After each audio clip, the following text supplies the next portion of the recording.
There is a new movie out right now called Watch the Skies. This is a Swedish film that was released in Sweden and some other countries back in 2022, I believe, and is now getting an American release. And I'll talk a little bit more about the film a little bit later. It's kind of unfortunate that this is the topic that I feel like I want to talk about when it comes to this movie. This movie doesn't have any commercials really. There's not been a big advertising push for it. So I looked it up before going to see it. And this was one of the top articles that I see. AI dubbed Swedish sci-fi film Watch the Skies opening in theaters. Upcoming titles using the AI process include The Light and the Book of Solutions as two other movies using this AI process. So right away, right off the bat, alarm bells. Not great. You know, I'm generally anti-AI in movies and in art in general. The Brutalist and Amelia Perez are the two recent kind of AI culprits where AI was used to fix or generate new noises that Adrian Brody and Zoe Saldana's character could not make with the accents, which I think should take away some of the performance, because it's not them performing these words. Like, it was used on Brody to get him to sound more Bulgarian, I think was the language, and Saldana, I guess, to enhance her Spanish, I suppose. I'm less certain on that one, but there's this article from Variety, and Variety, you know, they're kind of on the shit list right now because of the way they're covering the Sinners box office and how they're, you know, basically down talking it, and saying it's a failure because it didn't open at $9 bazillion, but whatever. But I want to read through this article because this is definitely different than The Brutalist, we'll say.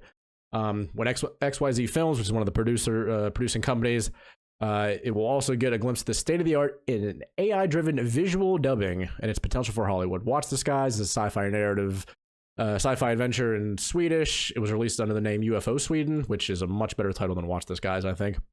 But uniquely, the actors will appear to be speaking English through the use of TrueSync, an AI visual dubbing tool from startup Flawless, which effectively syncs new, in this case English language, dialogue with the actors' mouth movements.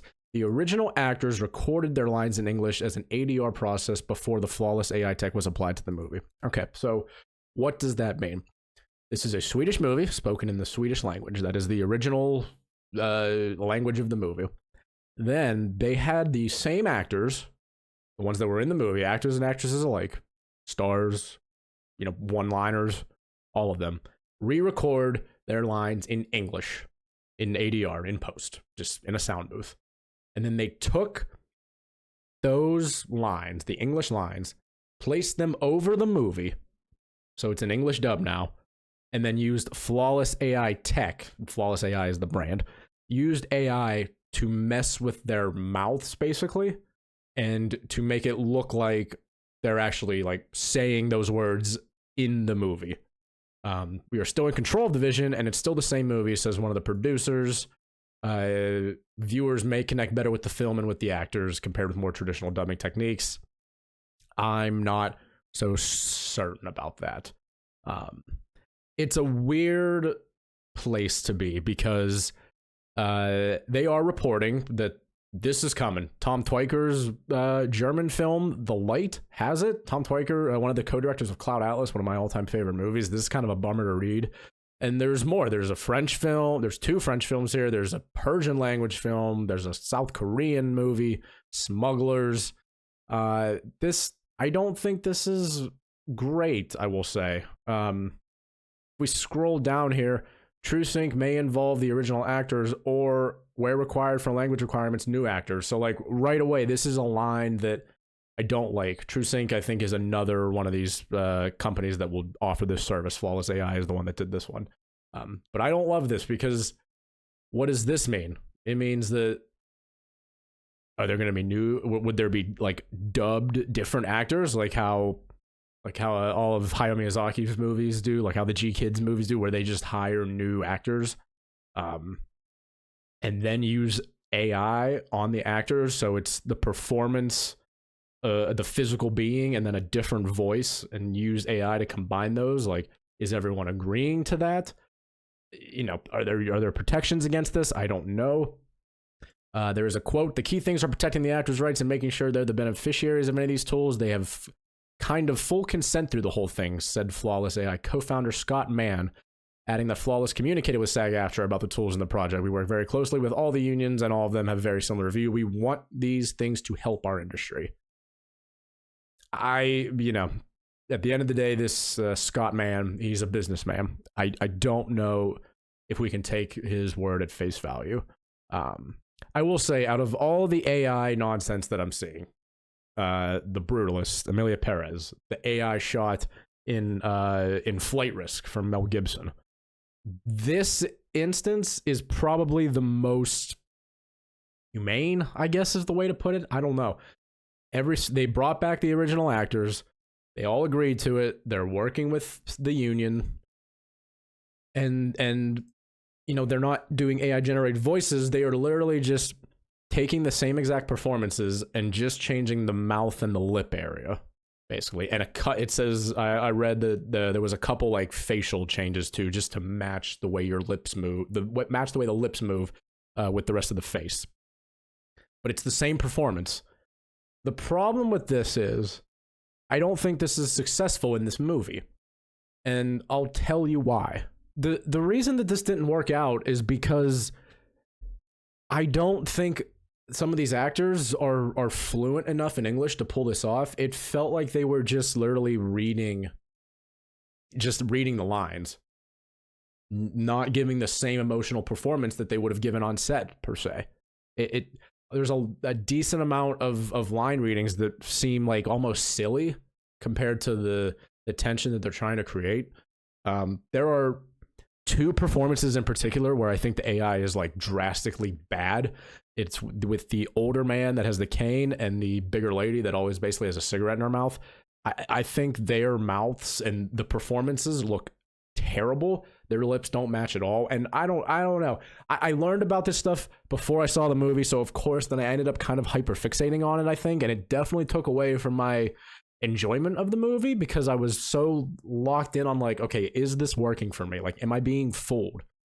And some of the times, like, yeah, I would say this is like pretty good. It's impressive. I don't know about good, but like I was impressed. But then there were other times where like characters are making like M sounds or S sounds, like times where they have to put their teeth together or put their lips together. And it just wasn't happening. Like it seemed like the AI mouth was just going up and down and not synced up at all. And it distracted me. I don't know if it's just because I knew this was happening and I tried to look out for it, and I'm quite staunchly anti-AI. So I don't know if it just affected me more. Like I was in a screening of 4 people. I was one of 4 people. The other 3 people were just like people in their 50s or 60s, it seemed like. Did they notice it? Like I wasn't going to ask them because that's kind of weird, but like I wonder if this would have affected them at all. It's also in Swedish. They have they use their Swedish accents just spoken in English. And the flow of the Swedish language is just much different than I think English. And a lot of times it kind of came off to me as though like the wrong parts of the words were being emphasized as the actors were just doing their new line readings. It felt very disconnected, I think. I don't necessarily know if it was successful. We're going to find out, I guess, if there's more opportunities for this to be successful. Again, if they're working with the unions, working with the director and the actors, and everyone is agreeing to it, and I mean truly like agreeing to this rather than being like, well, I have to sign my rights to this thing over, otherwise like I'm going to be left behind. Other actors are going to say yes, so I now have to say yes, even though I don't want to. I think that's a really high possibility that happens, but maybe I'm just projecting. Like, I don't know. There's been no negative press about this really from the actors or even from any of the news sources, because like there hasn't been a need to be. This movie's not going to get seen by many people. Just to talk about the movie real quick, I think it's fine. It's definitely like kind of a love letter to like Close Encounters of a Third Kind and Interstellar. There's wormholes and there's aliens and or suspected aliens, I should say. I thought it was a fine movie, kind of like a 3 out of 5, like entertaining, like hour 50. But the AI stuff just drags it down for me because that's what I was focused on. I was really trying to like hone in on, is this working for me? Could I be fooled by this? Am I actively being fooled by this? I don't think I was. I know you can notice the moments. It's almost like a lot of times their lips and their mouths acted like they had motion blur, it seemed like almost. And that's probably because just the different, your lips and your mouth move a certain way, and so does like the top of your head and your face and your eyes. Like those things are all in sync, and when you change one aspect of it, I think you get a little bit uncanny valley. And I'm no expert. I watch Corridor Crew sometimes. Their AI stances have kind of grossed me out, but you know, I see their takes on it, and I just kind of go, I don't think I like this. I don't think I do. But like, is this something that we just like have to deal with now? That these international films are just all going to be dubbed and then replaced with AI? Like the facial performances might get replaced with AI, or different, or there's going to be totally different actors. Like, or how long until like a Korean actor is just totally AI dubbed in English, like without him even doing the dubs himself? Like just AI just takes his voice and just does it in English. Like how far away are we from that? Because is the barrier of subtitles that bad? There is the Bong Joon-ho clip where he says, like, just if we can get over this 6-inch barrier known as subtitles, there's so many great movies out there. Parasite just won Best Picture. I say just, it was what, 6 years ago at this point. But like, international movies are popular. Like Zone of Interest was popular. Parasite was super popular. Like these things, these international movies exist and people know about them. And sure, they're not the mainstream hits that like a Quentin Tarantino movie is going to be, but people know them. And I understand that there is an argument for like some people can't do subtitles and they can't watch the movie at the same time. There are, you know, slower readers out there. There's people that might be like dyslexic or have reading disabilities and so on and so forth. Like, yeah, they can't necessarily handle subtitles. And I understand that dubs being out there is like is fine. I have no issue with dubs. But when we're bringing in and introducing AI to potentially replace performances that could be done by actors and actresses, that's where I start to just kind of tighten up a little bit, and I don't like that.